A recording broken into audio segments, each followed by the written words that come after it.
Hey, wise ass, this building is condemned. This masked killer is completely unhinged.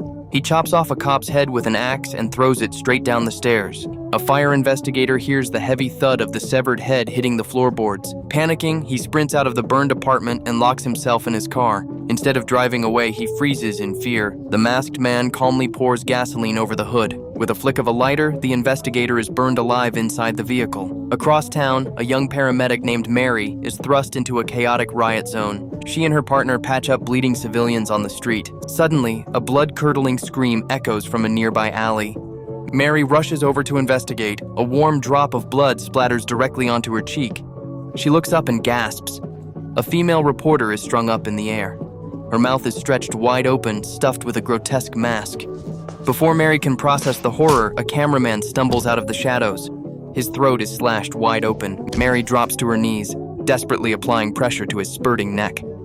As the police secure the gruesome scene, Mary glances down the street. The masked killer is standing in the distance, staring dead at her.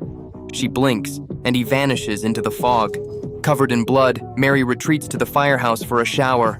The bathroom lights begin to violently flicker. She steps out of the stall and realizes her clothes are missing. A dark silhouette shifts in the dim hallway, but Mary brushes it off as trauma-induced paranoia.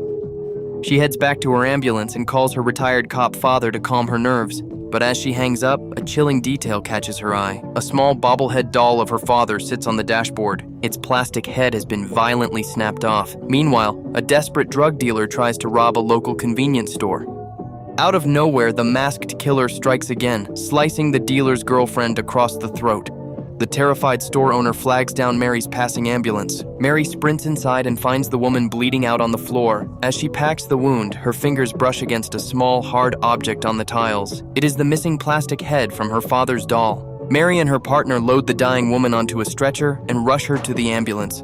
But the streets have erupted into total anarchy. A massive mob of rioters surrounds the vehicle, slamming their fists against the glass. An old sheriff fires his gun into the air, trying to scatter the violent crowd.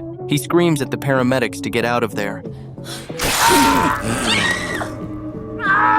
Huevo.